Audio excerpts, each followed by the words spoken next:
Let me introduce myself. I am Cheryl. I gained 5 kilograms and ate too much gourmet cuisine at the start of last year. Now, at 49 years old, I'm aiming to drop weight before the holidays. I intend to drop 5 kg now so that, should I get it back during the holidays, it won't be significant. Surely, you're kidding. From Christmas until New Year's, there is just fantastic cuisine. Having this is a pleasant problem. I'll most likely find myself purchasing Valentine's chocolates as well. Oh, I start drooling right now. Looks like this year I'll start to weight more once more. All right then. I wanted to share with you today a winter story I had. It concerns events that occurred 28 years ago. Following several years of dating, my boyfriend, Paul, and I were engaged, and I brought him to see my parents. This was the supposedly marriage welcome. Paul was liked by my parents. Everything was expected to happen without a hitch. But then there was a problem when my older sister, Laura, 3 years my senior, arrived home from work. She fixed herself on Paul. Strange as it seems, sisters can feel one another. She had fallen in love with Paul the instant she laid eyes on him. I prayed it was only a passing crush. She blushed and held on somewhat too long, though, when she shook his hand. She had this dreamy look in her eyes even while she spoke with him. Though perhaps she didn't even understand she was acting like that toward my fiancé, I felt it was wrong for her. Since emotions can be difficult to manage, I chose to pretend I didn't notice in hopes my sister wouldn't act on her feelings. But as Paul departed, my sister, just out of the bath, still wrapped in a towel, greeted me. "You should call off the engagement," she said. Paul was a womanizer, she said, and I could find someone better. She kept berating him, but she had no actual justification for it. "Why do you consider he to be a player?" I begged her. "It's a woman's intuition," said she. My sister has never had a partner, hence how could I believe her woman's intuition when she has never dealt with men? Having known Paul for years, I felt I should have faith in him. Saying, "Yeah, I'll be careful," I lightly dismissed my sister's advice, not really paying it any thought. Paul then began routinely visiting our house. I felt comfortable inviting him around since he mentioned he wanted to establish a friendly relationship with my family. Given Paul was going to be my husband, my parents were content, and I hoped he would get along with them. But my sister had different ideas while things ought to have been running nicely. She pursued a different kind of close proximity to Paul. Paul said she would grasp his arm, rub her chest against him, and question, "Don't you think Marion is a bit immature?" When I was away, she even sought his phone number and even deliberately dropped in a way that revealed her underpants. Paul remarked it was actually humorous as it was so overdone. But if he were the kind of man to treat it seriously, I would have been concerned. Since Paul couldn't straight reject her since she was my sister felt she had a shot. She would approach him sweetly and say, "Hey," every time they crossed paths. It began with her falling in love at first sight, but Paul's employment for a large corporation made him even more attractive to her. He's reliable, has a face I like, and seems like the kind of man who can offer security for the future, she told me. She was utterly enthralled with him. Although they watched all of this going on, my parents said nothing. Actually, it was not unusual for them to remain silent regarding my sister's behavior. To be honest, she's always been the kind that has difficulty with things. She might unintentionally use a plastic dish that isn't heat-proof, for instance, if requested to warm food, and it melts. She struggled both in sports and in academics. She routinely missed swimming lessons with claims of foot injuries, illness, or skin problems. She struggled in sports, homework, even housework. To be honest, she also lacks very attractive features. She is the eldest daughter, hence my parents always treated her differently and gave her particular attention. They even subtly assigned me the obligation of helping her. I was advised continuously to make sure she stood out, but I never brought attention to myself. Being treated so differently as siblings felt unfair, but I suppose my parents felt sorry for her since she seemed to be someone incapable of anything on her own. Conversely, I have always been the kind to accomplish tasks fast and effectively. Perhaps the adults didn't value much of aiding someone who could take care of things themselves. I thus developed good management of my sister's requirements. To balance things, occasionally I would even act to be less competent in public. But as I matured out of my adolescent years, I came to see that carrying on like this would not be long-term beneficial. I began rebuffing my parents and acting any way I wanted. Had I continued to follow all the rules, I would have turned into someone unable of anything. My sister didn't like it much when I started advocating for myself, as she was losing my support. Still, we never truly had a poor relationship. We could still have regular conversations, and occasionally I would counsel her when she was struggling. Though our family had problems, my sister was very protective and there was some conflict among us. I still considered us to be a rather typical family. Things changed, though, when Paul failed to share in my sister's sentiments. The knowledge that her younger sister was getting married before her broke her.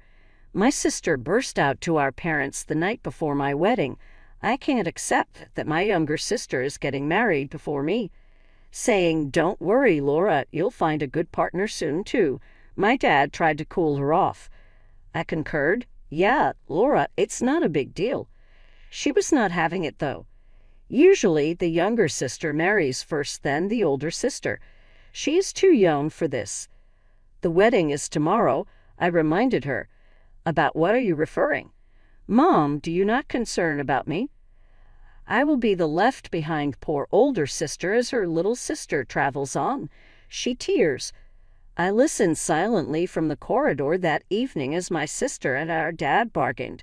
Should my sister indeed first be married?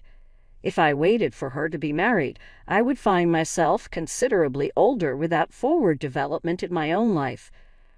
Her mind was what? After airing her frustrations, I expected she would cool off.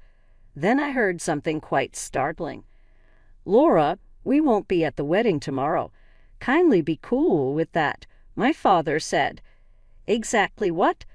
My parents both agreed not to show up for my wedding merely to keep my sister happy. It still amazed me. They seemed to be under some spell, acting any way she desired. This beyond mere gratification of her needs? Still not quite happy, my sister sighed even then. "Okay, I'll make concessions. Let her have a wedding nobody remembers." She obviously didn't want me to wed Paul, probably because she harbors affections for him. That my sister's jealousy caused my parents to skip my wedding seemed unreal. My wedding's day arrived, but the night before I hardly slept. Rather of exhilaration, I was nervous and uncomfortable, thinking about what had happened nonstop. The contented look on my sister's face when her parents informed her they wouldn't be there will always be with me. I had to tell Paul and his parents at the venue why mine weren't showing up. I said, "My sister doesn't support this marriage, thus my family won't be attending." I apologized. Declaring that my own parents were not attending my wedding broke my heart. Shocked and unable to believe there were parents skipping their daughter's big day, my in-laws. They were quiet for some time after hearing my narrative. The tone felt so weighty. Then, though, my father-in-law laid his hand on top of ours, and my mother-in-law softly grabbed mine. "Remember, here with you is your family. Do not let today to be a depressing one. Come on, why not you smile?" my mother-in-law said kindly. Her remarks set me off crying. Seeing me wither, Paul gently caressed my head and whispered, "Ashley, I'm your husband now, so please stop saying that your family isn't here." Paul and my in-laws hurried to make me laugh, jokingly advising me not to cry since my makeup might smear. "Ashley, I know things are tough with your family back home, but this is the start of a new life," my mother-in-law gently offered. "Let's start your family together." Though I felt abandoned, her words and firm hug comforted me. Paul and my father-in-law gave hugs, and I told myself everything would be well. This was a fresh starting, as my mother-in-law observed. I resolved myself to create my own contented family. Also, that day I formally wed Paul. Since that day, 18 years have gone by. Paul and I had 3 boys and a daughter in that period.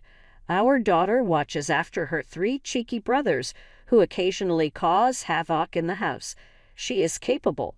Even now, I find myself yelling, "Stop it now," quite regularly. Paul's career has been performing admissibly. We moved into a house and have been leading a steady life. Then something quite unanticipated occurred. At our residence showed up my mother, father, and sister.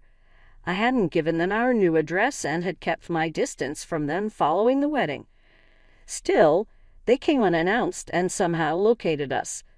When they showed up, instead of a friendly, long time no see, my first words came out as, "What do you want?" "I need a favor from you," my sister stated. Looking at me with austere expressions, my parents added, "It's something only you can do for us." After 18 years of silence, I had no idea what they would possibly wish for. Half intrigued, half terrified, I pondered what was happening. I said nothing as my mother spoke. "We want you to offer Paul to your sister." "What?" Her statement stunned Paul as well as myself. "Wait a minute, what do you mean I should send Paul away?" I demanded harshly. My sister stood there arrogant and proud as my parents both turned away, guilty. She is still single and turning 45 this year. That presents a challenge, my father remarked. Paul seemed exactly as perplexed, and his comments made no sense to me. Actually, my father said, "She's unemployed now. The company she worked for lately went out of business recently. It's tough. Her future worries us. She is single and unemployed. We sincerely hope you understand. Given your sisters, you ought to feel the same way." Though I sat quiet, waiting to see what they would say next, in my head I thought, "No, I definitely don't think so." Though I held back from saying anything, eager to hear my father's point of view, I was growing annoyed with his plodding speech. "She's still alone because she always admired Paul. You had time with him. Could you let her to have him for her lifetime?" "What?" I was silent, Paul as well. "Please," my parents begged constantly. My sister stood there boldly, sure she would receive what she wanted. Given how my parents usually catered to her, it made logical that she believed this, but the demand was absurd. Paul drew me aside and murmured, this could actually be a chance, as I buried my head in my hands. "A chance? What exactly do you mean?" I inquiries. "Well, keep in mind the joke you made drunk. It's like it's coming true," he said, just slightly smiling. "Then should we follow it?" I questioned. Rising, we turned back to face my parents and sister. I questioned, "Do you truly love Paul that much?" My sister found herself taken aback. Surprised, she blinked once, then replied, Yes, I have loved him all this time." "Wow, that's a major love," I said. "You have been in love with him for 18 years, even though he is wed to me." "Indeed," she answered. "Seeing you and Paul together has been really agonizing." It ought to have been me. At her sober tone, Paul and I could hardly control our giggles. Breathing deeply, I said, "Okay, I give up. I'll move aside if you love him that much." Shock was evident in my parents. My mother asked rapidly, "Really? Do you not love Paul as well?" Looking at Paul, "No, actually," I responded. "To be honest, Laura has always appealed to me." Paul joined in, turning to my sister and adding, "Yeah, I've always liked her too." The smile on my sister's face radiated delight. Her flushed with enthusiasm. "Really?" she asked. I realized it. "When I held you, you never objected. Your eyes always seemed so lovely," my sister remarked with great enthusiasm. "I have been waiting for this, and at last it is here." I had to restrain my laughter. I could see Paul acting as though he was crying, but his shoulders shook from trying not to laugh. We merely needed to keep this up a bit longer. We'll always be together from now on, Paul, my sister suddenly declared, behaving as though they had been a relationship all along. She was quite laid back about it, as if she had been living in this fantasy for 18 years. Laura, I'm happy, Paul said grinningly. Please be my support going forward. Clearly delighted, she answered. Yes, absolutely. Paul declared, smiling. So I'm going to quit my job. The smile of my sister vanished right away, and her face became shocked. Very interesting. Yeah, Laura, I want to be with you all the time, so I'm quitting my job to always be at your side. Clearly not anticipating this, she muttered. What? I won't even go outside anymore, Paul exclaimed joyfully. I will be following you everywhere. I will even observe you from behind handling housekeeping. Our parents clearly seemed troubled when my sister paused momentarily, her panic settling in. Nevertheless, I'm not working either. She sighed. This is a problem. What is the issue? Together, we have nothing to worry about. Paul shot back. We don't need money to be happy. But we now have to pay for things like insurance. It's not as in the past. We cannot survive on love by itself, she said, her eyes straying from focus. Sensing the moment, I leaped in. Paul, you better pay up, since I will be taking a significant portion of the assets should we find ourselves divorcing. Laughing, Paul added, Don't worry. Your sister and parents will cover everything. Hearing this, my parents grew pale and looked worriedly at one another. Laura, my father remarked, this is tough to say, but this isn't right. Taking your sister's husband is wrong. Exactly, Laura, my mother said, abruptly veering away from the scheme. Like all the love and encouragement from my sister disappeared in a flash. What do you mean? To me, you promised Paul. Laura cried out, her annoyance mounting. My father started. That was before, but she stopped him off. I wish not to hear it. Is anyone not supporting me? Laura yelled and in her panic grabbed my mother's hair. Though it was anarchy, my father tried to cool her off. Among all this, Paul gently spoke up in the center. Laura, to be very honest, you are not my type. Although Ashley's sister, I respect you just. Everybody stopped talking now, focused on him. I don't particularly want to interact with you, especially when you look at me like that, Paul replied. That gaze really makes me turn away. It greatly bothers me to know someone has unreturned sentiments for me. His honest statement stunned his sister and dad. Clearly puzzled, my sister asked, But Paul, what was all that earlier? I exclaimed sharply, Stop acting so casually with someone else's husband. He could never fall in love with you. We're good and have a family. I interrupted my sister as she was approaching Paul, her face pallid as I stated this. She screamed, You tricked me. How could you explain someone who hasn't spoken to you in 18 years loving you? Is not that a little unrealistic? I queried. Clearly frustrated, my sister's face reddened and she began to cry. Maybe it would be different if you were truly beautiful. Nobody sees appeal in someone who is unemployed, dependent on their parents, unable of performing simple tasks because their mother has always done them, though. A marriage at your age wouldn't endure long with those qualities, I remarked clearly. Paul gave a subdued chuckle behind me. Hit by the truth of my words, my sister started to scream openly, powerless to stop. Our parents tried to console her, but they seemed perplexed, as though they understood what I said to be accurate. I said, I'm not giving Paul to you. Then so please give up, Laura. She sobbed even more at it, like a toddler having a fit. For an adult, it was a depressing sight. She clearly hadn't developed. Take this as a lesson, and kindly avoid interfering in our life once more, I advised. Don't expect any help from us regardless of future problems you encounter. I then gently locked the front door. I just responded, "It's Halloween season, and it seems a ghost came early," when my kids questioned what happened. My eldest advised we expel the spirit, but I stopped him.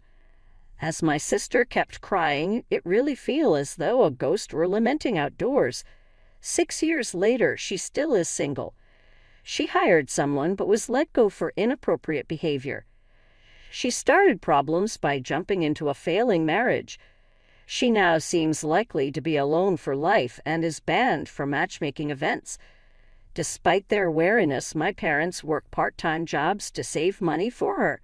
They most certainly understand they cannot rely on her to look for them going forward. Hopefully, they now see the effects of spoiling her all these years.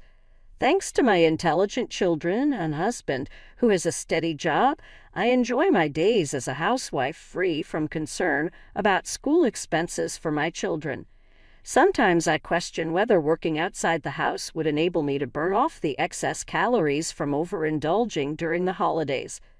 Already skinny, my kid is going through her development phase and has been mentioning wanting to start a diet.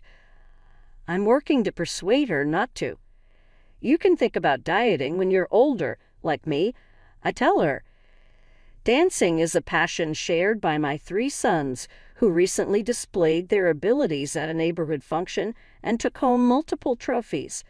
"We're going to be in Pearl Jam one day," they boldly exclaim. So I truly hope Pearl Jam stays together until they are grown up. My in-laws, who are as close to me as my own parents, pay us frequent visits. We usually have great dinners together. We intend to visit a spa when the children have their spring vacation, and I am eager about spending some quality time with them. Though pre-marriage presented many difficulties, my life after then has been happy. I'm appreciative of the love we have since the ties inside our family have gotten closer. I pray that we all have long, healthy lives so that we can keep creating cherished family memories.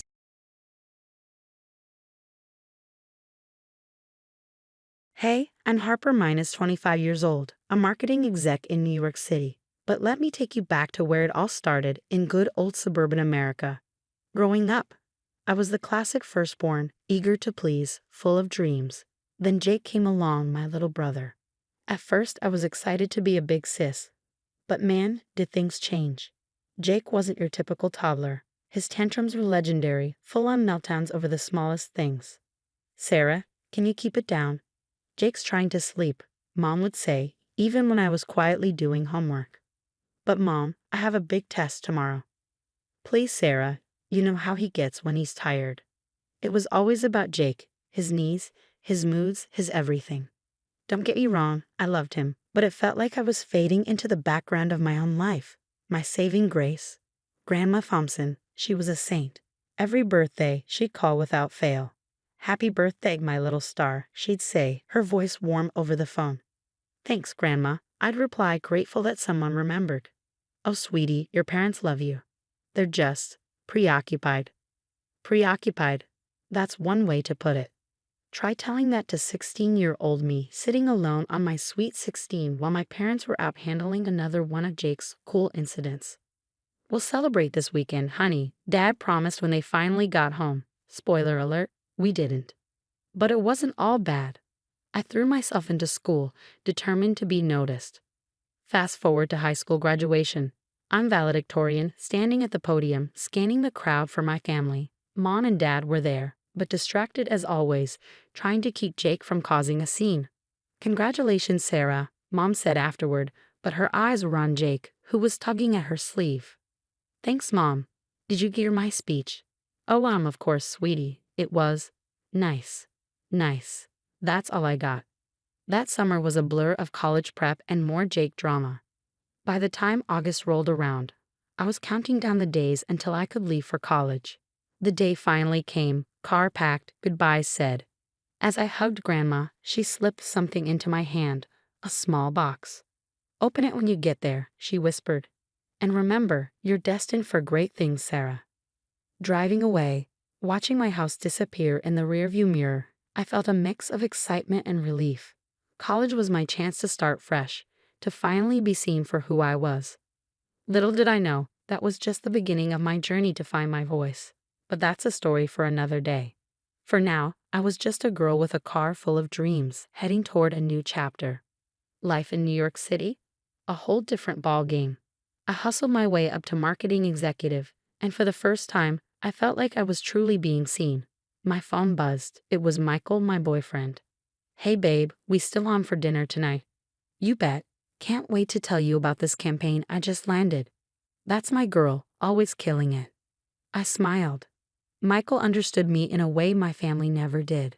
Speaking of family, I've been dodging their calls lately. Out of sight, out of mind, right?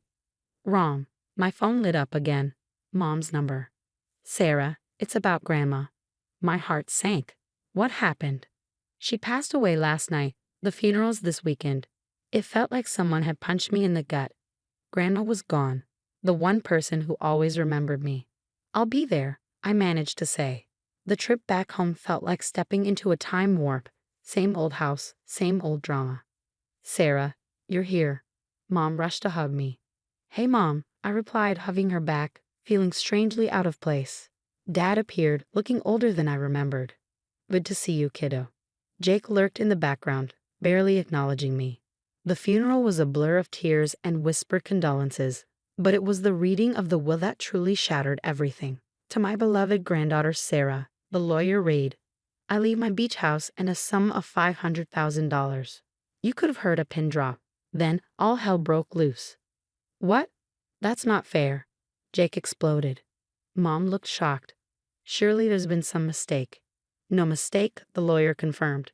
"Mrs. Thompson was very clear about her wishes." I sat there stunned. Grandma had left me everything. Jake turned on me, furious. "You were always her favorite. I bet you manipulated her into this." "Excuse me?" I shot back. "I didn't even know about this." Dad tried to calm things down. "Now kids, let's not fight. Sarah, you'll share with your brother, right?" I couldn't believe what I was hearing. "Share? Are you kidding me?" Mom chimed in. "Sarah, be reasonable. Jake needs this money more than you do." That was the last straw. Years of pent-up frustration came flooding out. Reasonable? When have any of you ever been reasonable with me? My whole life has been about Jake. My birthdays, my achievements, everything ignored because Jake needed attention. That's not true. Mom protested weakly. "Isn't it? Where were you on my sweet 16? Or when I gave my valedictorian speech? Always dealing with Jake's latest crisis." Jake sneered. "Oh, poor Sarah, always the victim." I rounded on him. "You don't get to talk. You've had everything handed to you on a silver platter." "I worked my ass off," I snapped. "Sarah, language." Mom gasped. "No, Mom, I'm done sugarcoating things. Grandma left me this inheritance because she saw me. She was the only one who ever did." Dad tried to intervene. "Now, Sarah, we love you both equally." "Save it, Dad. Your actions have always spoken louder than words. And they've been crystal clear."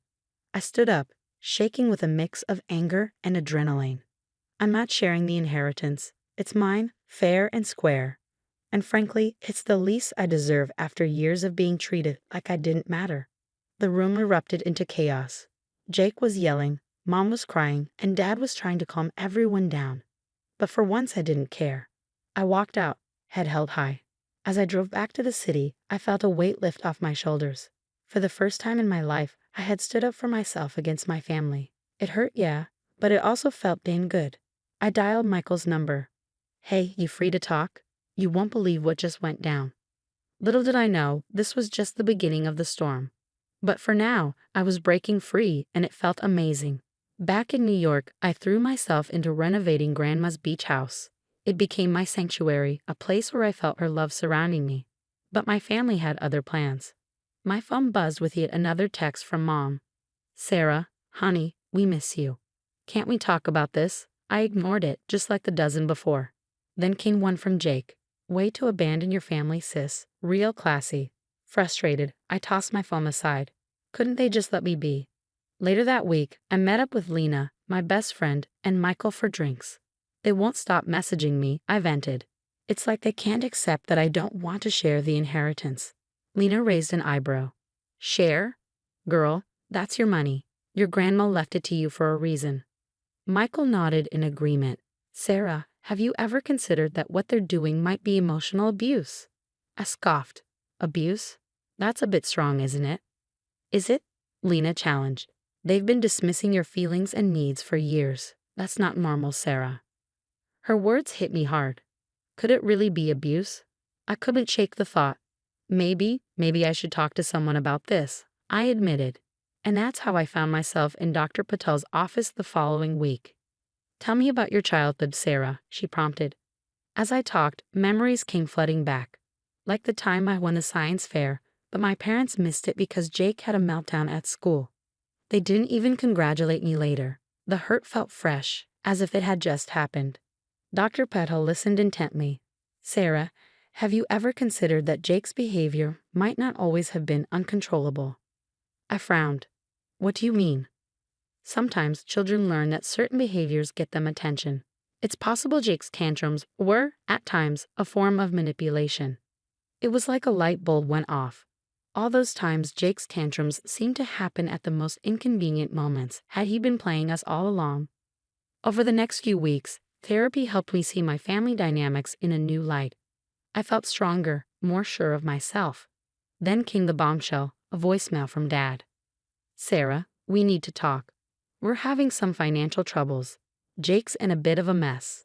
We're coming to New York next week. We really need to sort this out. As a family. I sat there, phone in hand, as a mix of dread and determination washed over me. They were coming here, to my turf. This time, I'd be ready for them. The week before my family's arrival, I prepped with Dr. Patel and my friends, setting clear boundaries and strategies for dealing with potential manipulation. When they showed up at my apartment, the tension was palpable. Sarah, sweetie, you look well, Mom said, hugging me stiffly. Dad nodded awkwardly. Nice place you've got here. Jake just grunted, not meeting my eyes. I'd arranged for us to have dinner at a nearby restaurant, thinking a public setting might keep things civil. I was wrong. So Sarah, Dad began, about the inheritance. I cut him off. I'm not sharing it, Dad. That's not up for discussion. Mom's face fell. But Sarah, we're family. We should support each other. Support? Like you supported me all those years? I countered. Jake slammed his fist on the table. Oh, here we go again with the pity party. People at nearby tables turned to stare. I took a deep breath, remembering Dr. Patel's advice. Jake, that behavior might have worked when we were kids, but it won't work now. Mom looked shocked. Sarah, how can you be so cold? Your brother needs help. What kind of help? I asked, sensing there was more to the story. Dad sighed heavily.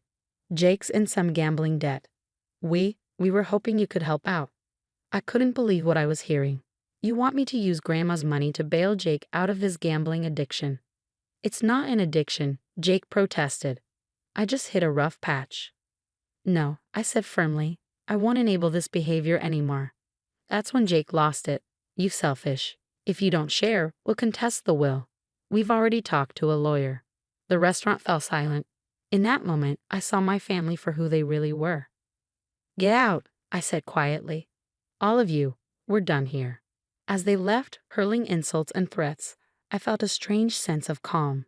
It was over. I was free. In the weeks that followed, I threw myself into work and the beach house renovation. Michael, being a lawyer, helped me secure my inheritance legally, and Lena, along with my other friends, rallied around me.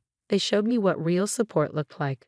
On my next birthday, surrounded by my chosen family at the newly renovated beach house, I felt truly happy for the first time in years.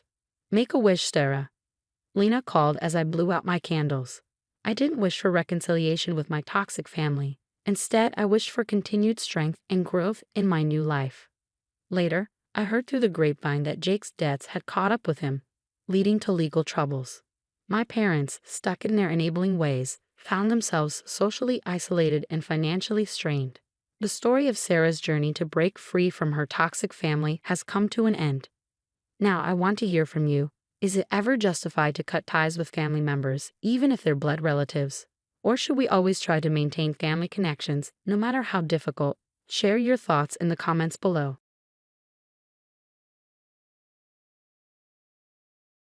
Hey everyone, I'm Sarah, 15, and living in a posh suburb of Chicago. Right now, I'm in my room, sketching in my favorite armchair by the window when I hear my dad's car pull up. I jump up, excited to show him my latest piece. Dad, you're home early. Check this out. I call as I rush downstairs, holding up my sketch pad. My dad, James, glances over with a half smile. That's nice, sweetheart. Listen, I've got a surprise for you, he says, sounding mysterious. My heart skips a beat. Maybe he's finally letting me go to that art camp I've been begging for. But no, something else entirely is about to happen. In walks this tall, blonde woman, her smile not quite reaching her eyes. Sarah, this is Veronica. We've been seeing each other, and she's going to be staying with us for a while. I force a smile, but inside I'm freaking out. It's been just me and Dad since Mom passed away 3 years ago. We were a team. Fast forward a few weeks, and Veronica has completely taken over the house, redecorating, rearranging, and worst of all, monopolizing Dad's time. One afternoon, I'm in the kitchen with my best friend, Zoe. I swear, Zoe, it's like I don't even exist anymore. Yesterday I tried to talk to Dad about my art project, and Veronica interrupted to show him some dumb modeling photos. Zoe rolls her eyes. That sucks, Sar. Have you tried talking to your dad? I nod. Yeah, but he just says I need to give her a chance and make her feel welcome. It's like he's forgotten I live here too. Just then, Veronica strolls into the kitchen, wearing one of Dad's shirts and not much else. Oh, Sarah, didn't realize you'd be home so early. Your father and I were just napping. I cringe. This is my friend Zoe. We're working on a school project. Veronica barely glances at Zoe. That's nice, dear. Oh, by the way, I moved some of your art supplies to the garage. They were cluttering up the living room. Before I can respond, she's gone, leaving me fuming. Zoe gives me a sympathetic squeeze on my arm. Later that night, I try to talk to Dad one more time. I find him in his study, surrounded by paperwork. Hey, Dad, got a minute? I ask, hoping for some kind of connection. He looks up, distracted. Sure, honey. What's up? I was wondering if maybe we could have dinner together tomorrow night, just the two of us, like old times. He hesitates, and I already know what he's going to say. Oh, Sarah, I'm sorry. Veronica and I have reservations at that new French place. Maybe another time. I nod, swallowing my disappointment. As I turn to leave, he calls out, Actually, Sarah, we need to have a family meeting tomorrow after school. There's something important we need to discuss. A knot forms in my stomach. Something tells me this family meeting isn't going to be good news. The next day, I walk into the living room, my heart racing. Dad and Veronica are seated, looking way too serious for my liking. Sarah, honey, sit down. We need to talk, Dad says, his voice tense. I sit, bracing myself. We've decided it's best for you to attend Oak Ridge Academy, he says. It's an excellent boarding school upstate. My jaw drops. Boarding school? But why? I don't want to go. It's a wonderful opportunity, Sarah. Veronica chimes in, her voice dripping with fake sweetness. You'll get a top-notch education. Suddenly, a memory flashes in my mind. Last week, I overheard them talking in the kitchen. Veronica's voice echoed. James, I'm worried about Sarah. She's always around. Don't you think she's ruining our romance? Back in the present, I stand up, shaking. This was your idea, wasn't it? I point at Veronica. You want to get rid of me. Sarah, that's enough, Dad says sternly. This decision is final. I storm to my room, slamming the door behind me. Grabbing my phone, I call the only person who might help, Aunt Lisa. Aunt Lisa, please, you have to talk to Dad. He's sending me away. Oh, sweetie, she sighs. I'll try, but you know how stubborn your father can be. The next few days are a blur of pleading, bargaining, and tears, but nothing works. Before I know it, I'm standing in front of Oak Ridge Academy, a huge, imposing building that feels more like a prison than a school. This is for the best, Sarah, Dad says, not even looking me in the eye. You'll see. Veronica doesn't even bother to get out of the car as they drive away, leaving me feeling more alone than I've ever felt in my life. The first few weeks at Oak Ridge are a nightmare. Strict rules, demanding classes, and the gnawing homesickness. My roommate Emily is nice enough, but I miss my friends, my room, my art. One day, after getting chewed out by my history teacher for daydreaming, I text Dad, I hate it here. Please let me come home. His response comes hours later, You'll adjust. Give it time. I stare at my phone, fighting back tears. That's when I overhear a group of girls gossiping nearby. Did you hear about the new girl? Her dad shipped her off so he could shack up with his girlfriend. No way. That's so messed up. Yeah, I heard the girlfriend's barely older than us. My face burned with shame and anger. Is that what everyone thought? That I'd been tossed aside for Dad's midlife crisis? That night, lying in my narrow bed, listening to Emily's soft snores, I made a decision. If Dad and Veronica wanted me gone so badly, fine. I'd show them I didn't need them. I would excel at this school, make my own way, and never rely on them again. Months flew by, and slowly but surely, I started to find my footing at Oak Ridge. Don't get me wrong, I still miss home, but I was determined to make the best of it. One day in the cafeteria, a girl with bright blue hair plopped down next to me. You're the new kid, right? I'm Mia. I nodded, taking in her rebellious vibe. Sarah, nice to meet you. Don't let this place get you down, Maya said, gesturing around. It's all a game, and once you figure out the rules, you can bend them. Maya introduced me to her friend, Tyler, a computer genius with a heart of gold. The three of us became inseparable, and suddenly, Oak Ridge didn't seem so bad. I threw myself into my studies, determined to prove I belonged here. My grades soared, especially in art class. Miss Rodriguez, my art teacher, took me under her wing. Sarah, your work is exceptional, she said one day, examining my latest painting. Have you considered entering the National Young Artists Competition? I hesitated. I don't know. It's pretty prestigious. Exactly, Miss Rodriguez smiled. And you have the talent to win it. Meanwhile, things at home were weird. Dad's calls became less frequent, and when we did talk, he seemed distracted. Veronica was always in the background, her voice a constant reminder of why I was here. One afternoon, I was heading to Miss Rodriguez's class when I overheard two staff members talking. It's the third month James Henderson has missed the tuition payment. If this continues, we'll have to discuss Sarah's enrollment status. My heart raced. Dad was having money problems. That didn't make sense. His real estate business had always been successful. I confided in Mia and Tyler. Guys, something's not right. Can you help me dig into this? Tyler cracked his knuckles. Leave it to me. If there's dirt to be found, I'll find it. For weeks, we pored over public records and financial reports. Tyler's computer skills were a godsend, helping us navigate the complex world of business finances. Sarah, look at this, Tyler said one night, pointing at his laptop screen. These numbers don't add up. There are inconsistencies in your dad's business reports. Maya leaned in. Yeah, and look at these purchases. Designer clothes, fancy restaurants, spa treatments. Is your dad suddenly into self-care? I felt sick. That has to be Veronica. She's bleeding and dry. Despite the drama unfolding back home, I channeled my emotions into my art. Miss Rodriguez pushed me harder than ever, helping me prepare for the National Young Artists Competition. The night before the submission deadline, I put the finishing touches on my piece, a haunting portrait that captured the pain of betrayal and the strength found in independence. Weeks later, Miss Rodriguez burst into the art room, waving an envelope. Sarah, you did it. You won first place in the National Young Artists Competition. The room erupted in cheers as my classmates congratulated me. My phone buzzed with a news alert, and I froze when I saw the headline. Unknown teen prodigy wins National Art Competition. Judges stunned. Spring break finally rolled around, and I headed home, my heart a mix of excitement and dread.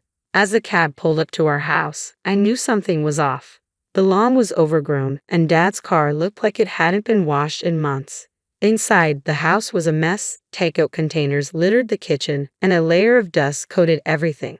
Dad emerged from his study, looking haggard and older than I remembered. Sarah, I didn't expect you to come home for break. I dropped my bag. Surprise. What's going on here, Dad? He ran a hand through his thinning hair. It's nothing. Just been busy with work. How's school?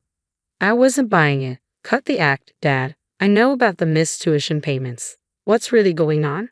His face fell. It's just a temporary cash flow issue. I've got it under control. That's when Veronica sauntered in, dripping in jewelry and designer clothes. Oh, Sarah, you're here. How nice. I couldn't hold back anymore. Nice clothes, Veronica. Must have cost a fortune, considering Dad can't even pay my school fees. Dad's eyes widened. Sarah, that's enough. But I was on a roll. I pulled out the documents Tyler had helped me compile. No, Dad, it's not. Look at this. Your accounts are being drained, and it's not just because of business troubles. Dad waved his hand dismissively. You don't understand business, Sarah. This is adult stuff. Oh yeah, I shot back, then explained these transactions. Designer boutiques, spa retreats, jewelry stores. Unless you've developed expensive new hobbies, I'm guessing this is all Veronica. Veronica's face twisted into an ugly sneer. You little brat, Veronica hissed, her voice sharp with venom. You have no idea what you're talking about. Don't I? Shot back, pulling out my phone and showing them the banking app. Did you really think I wouldn't notice? You added yourself to Dad's accounts. You've been siphoning money for months. Dad's face drained of color. Veronica, is this true? His voice wavered, disbelief etched in every word. Veronica tried to backpedal, her expression shifting from fury to panic, but the evidence was undeniable. The truth unraveled, and I could see the weight of realization in Dad's eyes. He seemed to age years in just a few moments. I'm so sorry, Sarah, he whispered, his voice hoarse. I've been such a fool. Just then, the doorbell rang. 2 police officers stood outside, flanked by Aunt Lisa. One officer stepped forward. James Henderson, we need to ask you some questions about financial irregularities in your business. Dad's expression shifted from shock to confusion. What? Who reported this? Aunt Lisa stepped forward, her gaze steady. I did, James. When Sarah told me what was going on, I couldn't just stand by and watch everything crumble. As the officers began questioning Dad, Veronica made a break for it, grabbing her purse and bolting toward the door. But Aunt Lisa, quicker than expected, stuck out her foot, sending Veronica sprawling to the ground. It was the last desperate move in a saga that had spiraled out of control. The aftermath was a whirlwind. Veronica was arrested for fraud, and Dad faced serious legal consequences for his role in the financial mismanagement. As for me, I made the tough decision to move in with Aunt Lisa, leaving the past behind.